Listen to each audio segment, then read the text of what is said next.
राष्ट्रीय शैक्षिक अनुसंधान और प्रशिक्षण परिषद के केंद्रीय शैक्षिक प्रौद्योगिकी संस्थान द्वारा प्रस्तुत है पंडित जवाहरलाल नेहरू द्वारा लिखित पुस्तक भारत की खोज पर आधारित एनसीईआरटी द्वारा संपादित एवं प्रकाशित संक्षिप्त संस्करण के पाठों का ध्वन्यांकन। प्रस्तुत है पाठ।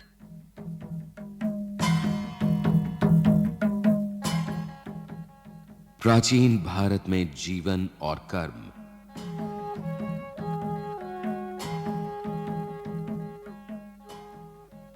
बुद्ध के समय से भी पहले का वृत्तांत हमें जातक कथाओं में मिलता है। इन जातक कथाओं का वर्तमान रूप बुद्ध के कुछ समय बाद का है। जातक कथाओं में उस समय का वर्णन है जब भारत की दो प्रधान जातियों द्रविड़ों और आर्यों का अंतिम रूप से मेल हो रहा था। उनमें ऐसा नाना रूपात्मक और अस्त व्यस्त समाज दिखाई पड़ता है जिसके वर्गीकरण के लगभग सभी प्रयास नाकाम होंगे और उस युग की वर्ण व्यवस्था की दृष्टि से किसी संगठन की कोई बात करना भी संभव नहीं होगा। कहा जा सकता है कि जातक पुरोहित या ब्राह्मण परंपरा तथा क्षत्रिय या शासक परंपरा के विरोध में लोक परंपरा का प्रतिनिधित्व करते हैं। ग्राम सभाएं एक सीमा तक स्वतंत्र थीं। आमदनी का मुख्य जरिया लगान था। माना जाता था कि जमीन पर लगाया जाने वाला कर उत्पादन में राजा का हिस्सा है। उसका भुगतान हमेशा तो नहीं, पर अक्सर गल्ले या पैदावार की शक्ल में किया जाता था। यह कर उपज के छठे भाग के करीब होता था।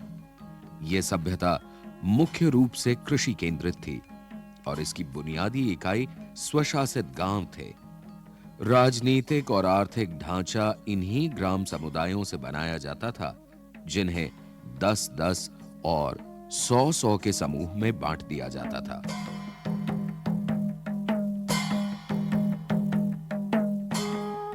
जातकों के वर्णनों से एक खास तरह का विकास उभर कर सामने आता है।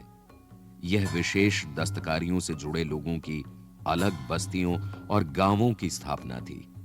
इस तरह एक गांव बढ़इयों का था जिसमें कहा जाता है कि 1000 परिवार थे। एक गांव लोहारों का था। इसी तरह और पेशों के लोगों के गांव थे। ये खास पेशेवर लोगों के गांव आमतौर पर शहर के पास बसे होते थे। शहर में उनके विशेष उत्पादनों की खपत हो जाती थी और बदले में उन्हें जिंदगी की दूसरी जरूरतों को पूरा करने का सामान मिल जाता था। ऐसा लगता है कि पूरा गांव सहकारिता के उसूल पर काम करता था और बड़े ठेके लेता था। शायद इस तरह अलहदा रहने और संगठित होने से जाति प्रथा का विकास और विस्तार हुआ होगा।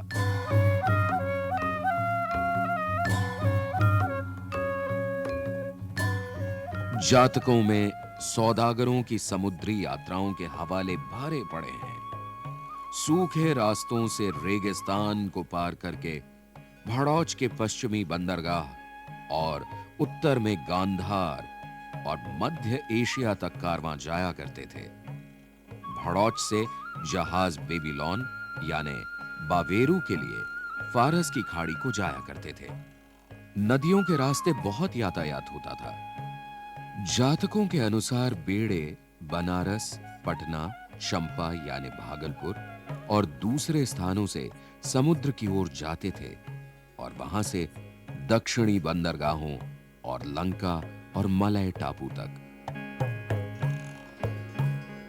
भारत में लिखने की प्रथा बहुत पुरानी है। पाषाण युग के मिट्टी के पुराने बर्तनों पर ब्राह्मी लिपि के अक्षर मिले हैं। मोहनजोदड़ो में मिले शिलालेखों को अब तक पूरी तरह पढ़ा नहीं जा सका है।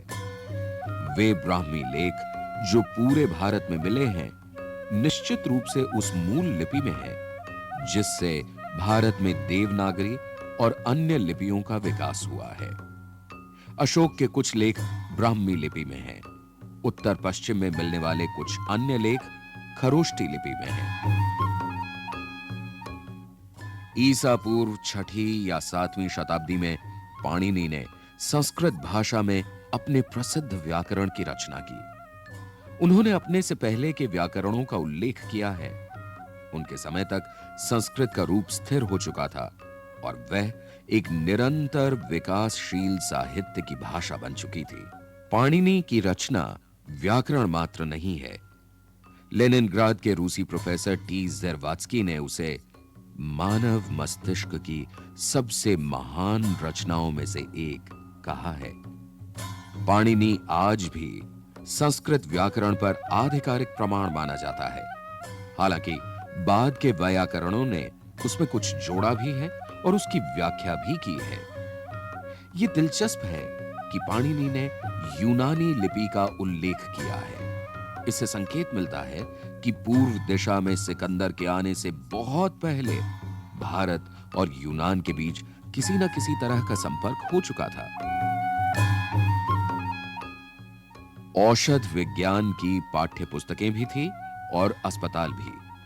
अनुश्रुति है कि भारत में औषध विज्ञान के जनक धन्वंतरी थे, किंतु सबसे प्रसिद्ध पुरानी पाठ्य पुस्तकें ईसवी सन की शुरू की सदियों में लिखी गईं। इनमें औषधि पर चरक की पुस्तकें हैं और शल्य चिकित्सा पर सुश्रुत की।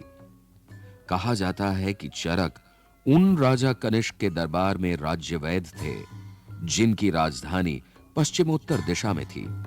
इन पाठ्य पुस्तकों में बहुत सी बीमारियों का जिक्र है और उनकी पहचान और इलाज के तरीके बताए गए हैं। इनमें शल्य चिकित्सा, प्रसूति विज्ञान, स्नान, पथ्य, सफाई, बच्चों को खिलाने और चिकित्सा के बारे में शिक्षा को विषय बनाया गया है। लेखक का रुझान प्रयोगात्मक है और शल्य प्रशिक्षण के दौरान मुर्दों की चीरफाड़ कराई जाती थी।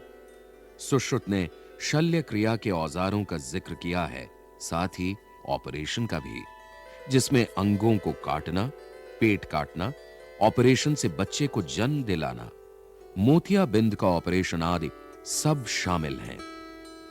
घावों के जीवाणुओं को धुआं देकर मारा जाता था।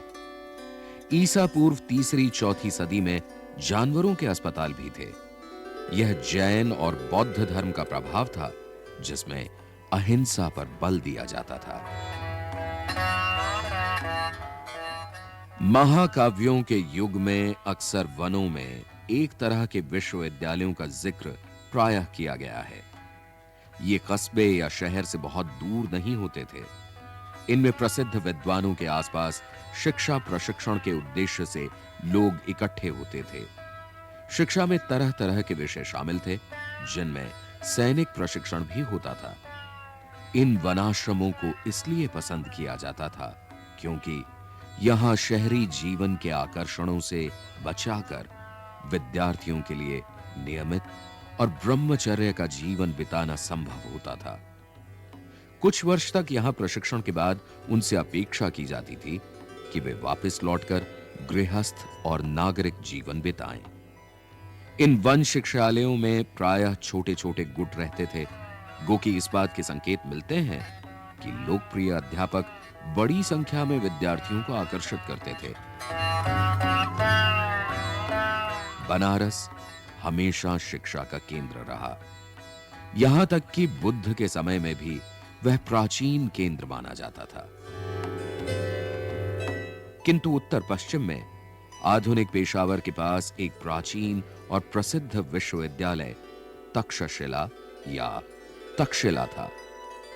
यह विश्वविद्यालय विशेष रूप से विज्ञान, चिकित्सा शास्त्र और कलाओं के लिए मशहूर था और भारत के दूर दूर के हिस्सों से लोग यहां आया करते थे।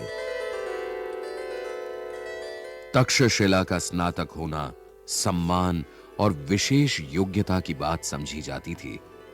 जो चिकित्सक यहां के आयुर्विज्ञान विद्यालय से पढ़कर निकलते थे, उनकी बड़ी कद्र होती थी। कहा जाता है कि जब कभी बुद्ध बीमार पड़ते थे तो उनके भक्त इलाज के लिए एक मशहूर चिकित्सक को बुलाते थे जो तक्षशिला का स्नातक था। ईसा पूर्व 6ठी-7वीं शताब्दी के महान वैयाकरण पाणिनि ने भी यहीं शिक्षा पाई थी। इस तरह तक्षशिला बुद्ध से पहले ब्राह्मण शिक्षा पद्धति का विश्वविद्यालय था। बौद्ध काल में यह बौद्ध ज्ञान का भी केंद्र बन गया था। सारे भारत और सीमा पार से बौद्ध विद्यार्थी यहां खींचे चले आते थे। यह मौर्य साम्राज्य के उत्तर पश्चिमी सूबे का मुख्यालय था। उस सुदूर अतीत के भारतीय कैसे थे? हमारे लिए इतने पुराने और हमसे इतने भिन्न समय के बारे में कोई धारणा बनाना कठिन है। फिर भी हमें जो विविध जानकारियां उपलब्ध हैं, उसके आधार पर एक धुंधली सी तस्वीर उभर कर सामने आती है। वे खुले दिल के, आत्मविश्वासी और अपनी परंपराओं पर गर्व करने वाले लोग थे।